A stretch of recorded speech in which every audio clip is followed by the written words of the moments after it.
Ви слухаєте в програмі «Відродження» передачу «Божі таланти».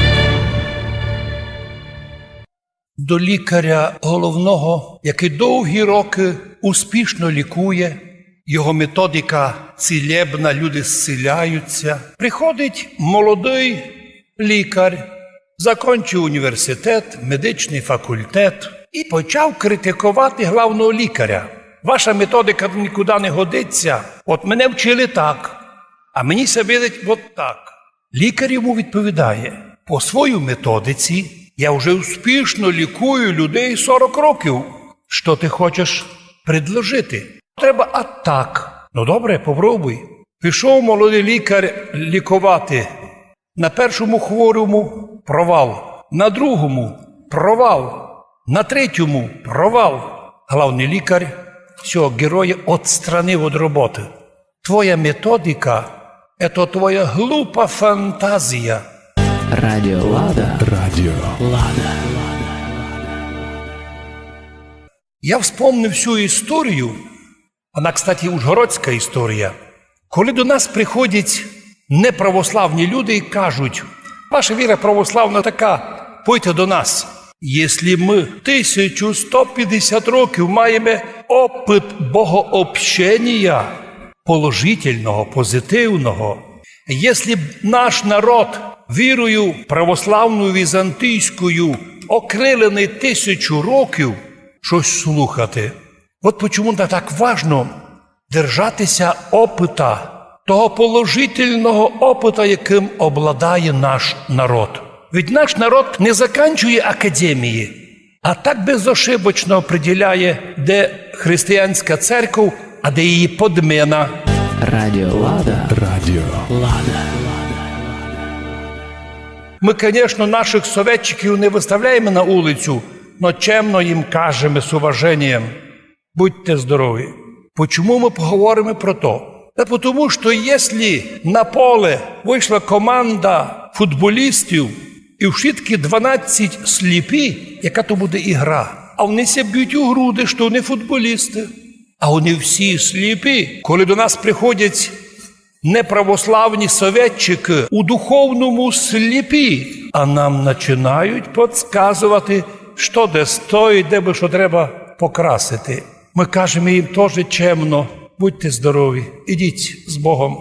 Чому сьогодні тема у нас важна євангельська, духовне зрення? Та тому, що іменно коли наші предки, будучи ще язичниками, от Кирила і Мефодія прийняли віру візантійську православну і стали зрячими, нам говорять: ви то все повторяєте. Но повторяємо то, що нас радує. Ми теж, по слову апостола Павла, живемо напоминанням. Кому? Самі собі. Ми ведь не кажемо, не ліземо, як проповідь казати, неправославним. Ми кажемо, що нам Бог подарував релігію, котрі не є ні одної равної. Якбися не хвалили, ніч равного не є. Радіо Лада. Радіо Лада.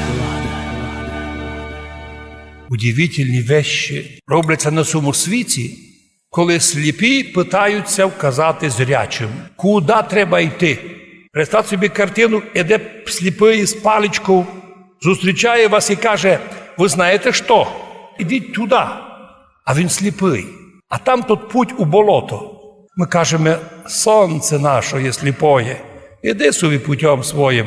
Все одно ти закінчиш свій путь у тому болоті. Но чому ти направляєш туди зрячих? До Ісуса привели 2 сліпих. Вони кричать: Ісусе, помилуй нас. Що хочете ви, люди, яку мали можливість сліпі сказати Ісусові: Господи, виділи нам по квартирі, машину, високу посаду, счет у банку. І Бог виконає просьбу. А сліпі, якісь нерозумні, кажуть Ісусові: ніч нам не треба, ми хочемо видіти, ми хочемо бути зрячими, бо така слава, радость зрячому. Сьогодні маса людей, православних зрячих, шкодують сліпаків всього світа, які к нам лізуть зі своїми порадами. Причому так, коли незаконно, грубейше нарушає і державну конституцію закони, або лізуть так, що пруть, будучи фактично злочинцями. Ну, коби хоч були зрячі, но сліпі. І ми теж їм кажемо чемно: остановіться, все одно ми вас не послухаємо. Все одно ми будемо, як 1000 років назад, православними візантійськими. Но Ісус уточняє у сліпих: ви віруєте, що я вам можу то зробити? Ви просите в мене зрення, а я вижу, ви бідні, машини не маєте, хижі не маєте, участка хоч 5 гектарів землі не маєте. Може, я вам дам секоє? Ні, кажуть сліпі, ми хочемо видіти. Радіо Лада. Радіо Лада.